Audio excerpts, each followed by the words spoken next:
അള്ളാഹുവിനോട് എപ്പോഴും നമ്മൾ ദുആ ചെയ്യണം രക്ഷപ്പെടാൻ വേണ്ടി. അപ്പോൾ ആളുകൾ വഴിതെറ്റി പോകുന്നതിന് ഇന്ന ആളുകൾക്ക് വഴിതെറ്റി പോയല്ലോ എന്ന് പണ്ഡിതന്മാരോട് ചോദിച്ചപ്പോൾ അത് പറയുന്ന പ്രധാനപ്പെട്ട കാരണങ്ങളിൽ ഒന്ന് അത് ചിലപ്പോൾ ദുആ ചെയ്യുന്നുണ്ടായിട്ടുണ്ടാവില്ല എന്നാണ്. ദുആ എന്ന് പറയുന്നത് നിസ്സാരമായ കാര്യമല്ല. എപ്പോഴും നമ്മൾ പേടിച്ചുകൊണ്ട് തന്നെ അള്ളാഹു ദുആ ചെയ്യണം. അള്ളാഹു എന്നെ തെറ്റിച്ചു കളയല്ലേ. ഇത് അള്ളാഹു സുബ്ഹാനഹു വ തആല ഖുർആനിലൂടെ നമ്മൾ പഠിപ്പിച്ച പ്രാർത്ഥന, റബ്ബന ലാ തുസിഗ ഖുലൂബന ബഅദ ഇദ് ഹദൈതന. അള്ളാഹു ഹിദായത്തിലാക്കിയതിനു ശേഷം എന്റെ കൽബിനെ തെറ്റിച്ച് കളയരുതേ എന്ന് നമ്മൾ എപ്പോഴും പ്രാർത്ഥിക്കണം. തെറ്റാർക്കും സംഭവിക്കാം, പണ്ഡിതന്മാർക്ക് സംഭവിക്കാം, ആർക്കും സംഭവിക്കാം. അത് ഒരാളും അതിൽ നിന്ന് ഒഴിവല്ല. അതുകൊണ്ട് ഈ ദുആ എപ്പോഴും ദുആ ചെയ്യണം.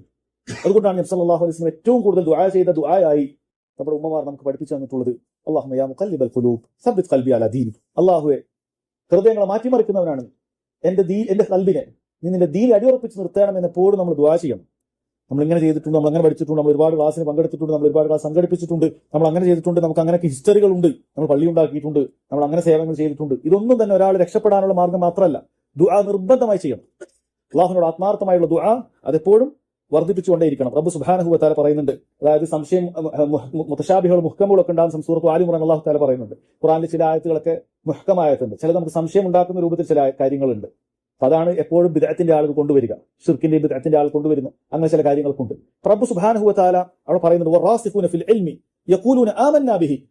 ഇൽമിൽ അടിയുറച്ച ആളുകൾ പറയും ഇതെല്ലാം അല്ലാഹു സുബ്ഹാനഹു വ തആല ഉള്ളതാണ്. യഖീനോടുകൂടി അവർ പറയും. അത് മുമ്പ് തിരിഞ്ഞു നോക്കേണ്ട ആവശ്യമില്ല. അവർ ബുദ്ധിക്ക് യോജിക്കുന്നുണ്ടോ, സമൂഹം അംഗീകരിക്കുന്നുണ്ടോ ഒന്നും ചിന്തിക്കേണ്ടതില്ല. അള്ളാഹു ഇറക്കിയതാണോ അവർ ഉറച്ചു പറയും ആമന്നാ ബിഹി കുല്ലും മിൻ ഇൻദി റബ്ബിന. ഇതെല്ലാം എന്റെ റബ്ബിന്റെ അടുത്ത് തന്നെയാണ്.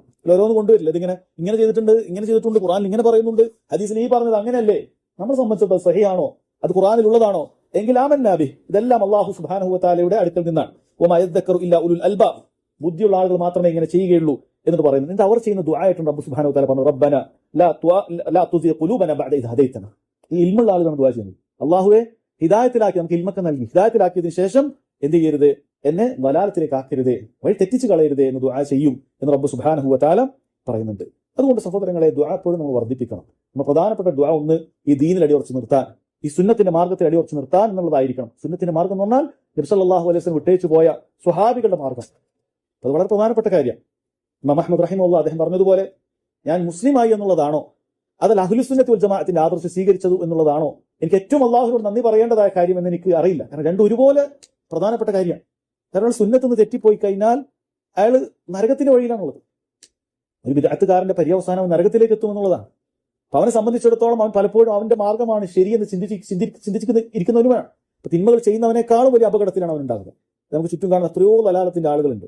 ഒരു കാലത്ത് ചിലപ്പോൾ അവർ ഹിദായത്തിന്റെ മാർഗത്തിലുള്ള ആളുകളായിരിക്കും, പക്ഷെ തെറ്റിപ്പോകുന്നുണ്ടാകും. ഇതെപ്പോഴും നമ്മൾ ശ്രദ്ധിക്കണം, എപ്പോഴും ശ്രദ്ധിക്കണം. പുതുതായി എന്തെങ്കിലും കേൾക്കുമ്പോഴേക്ക്, ആരെങ്കിലും പറയുമ്പോഴേക്ക് അതിന്റെ പിന്നിൽ പോകുന്ന ആളുകളാകാൻ പാടില്ല നമ്മൾ.